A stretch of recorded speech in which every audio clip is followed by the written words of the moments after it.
আমি ডিভোর্স চাই। এই কথা বলো না ভাবি। দেখো ভাবি, আমাদের নিয়ে যদি তোমার কোনো সমস্যা হয় তাহলে আমরা বাসা ছেড়ে চলে যাব, কিন্তু তুমি প্লিজ ভাইকে ডিভোর্স দিও না। আমার পার্সোনাল ব্যাপারে তোমরা নাক গলাবে না।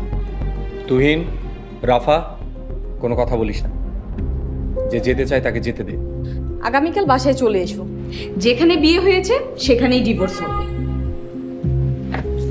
ভাইয়া ভাইয়া তুমি ভাবিকে আটকো না প্লিজ। ভাইয়া ভাইয়া। হ্যালো মিলা, শোন, এখন আমি মুক্ত। মুক্ত মানে কি? মুক্ত মানে হচ্ছে আমি লিমনকে ডিভোর্স দিয়ে দিয়েছি। কাজটা তুই মোটেই ঠিক করিস না।